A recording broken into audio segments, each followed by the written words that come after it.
नमस्कार. आज आपण बनवणार आहोत टेस्टी आणि हेल्दी अशा नाचणी पीठ आणि ज्वारी पीठ वापरून इडली. ही इडली पौष्टिक आहे आणि नाश्त्याला उत्तम पर्याय आहे. तर सुरुवातीला इथे मी उडीद डाळ 2 वाटी घेतले. त्याच्यात पाऊण वाटी शाबू घातलेत आणि 1 चमचा मेथीदाणे घातलेत. तर हे आता 2-3दा स्वच्छ धुवायचे आणि हे रात्रभर भिजवून ठेवायचे. तुम्ही सकाळी करणार असाल तर आदल्या दिवशी सकाळी भिजवायचं, रात्री करणार असाल तर आदल्या दिवशी रात्री भिजवायचं. इथे मी दुसऱ्या दिवशी सकाळी नाश्त्याला बनवणार होते, त्यामुळं आदल्या दिवशी सकाळी हे मी भिजवून ठेवलेलं आहे. आणि हे संध्याकाळी हे असं भिजवल्यानंतर संध्याकाळी हे बारीक करायचं आहे. हे असं बारीक करायचं आणि यामध्ये 4 वाट्या नाचणीचं पीठ घेतलेलं आहे आणि 2 वाटी ज्वारीचं पीठ घेतलेलं आहे.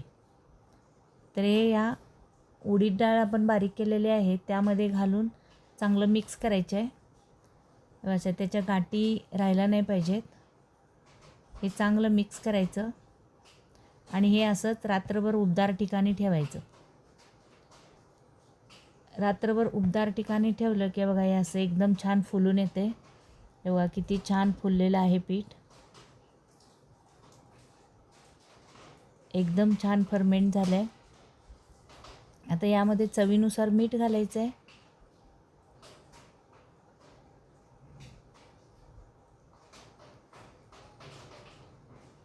चवीनुसार मीठ घालून हे चांगलं मिक्स करून घ्यायचं आहे.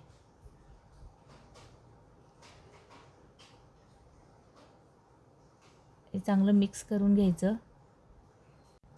हे मिक्स करून झाल्यानंतर इडलीच्या प्लेट्स घ्यायच्या आणि त्याला सगळ्या प्लेटना तेल लावून घ्यायचं आहे.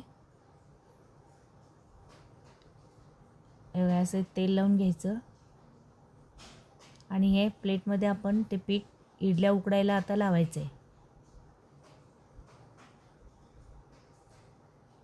या इडल्या एकदा तुम्ही करून बघा, खूप छान लागतात आणि लहान मुलांपासून मोठ्या माणसांच्यापर्यंत ते पौष्टिक आहेत.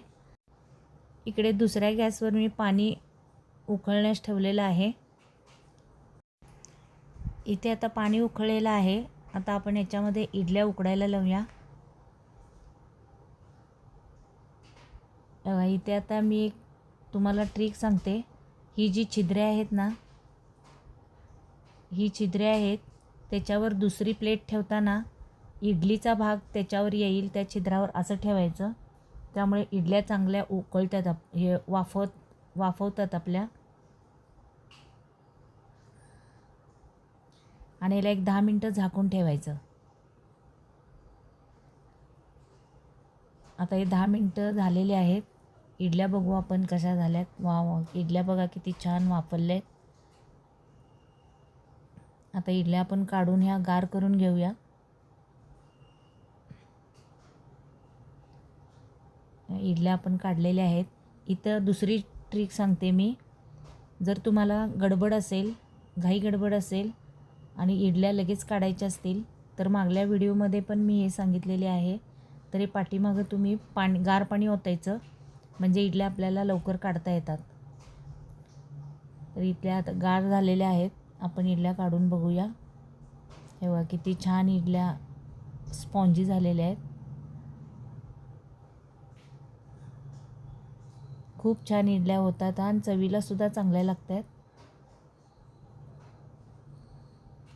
मुलांना सुद्धा खूप छान आहे त्या करायला. तर या इडल्या आपल्या आता सगळ्या करून झालेल्या आहेत. तुम्हाला हा ज्वारी आणि नाचणी पिठाच्या इडल्या कशा वाटल्या मला कमेंट करून कळवा. माझं चॅनल सबस्क्राईब करा, माझा व्हिडिओ लाईक करा आणि इतरांना शेअरही करा. व्हिडिओ शेवटपर्यंत पाहिल्याबद्दल धन्यवाद. इथून पुढे गीताज रेसिपीचे सर्व व्हिडिओ पाहता येण्यासाठी गीताज रेसिपी चॅनलला सबस्क्राईब करा. धन्यवाद.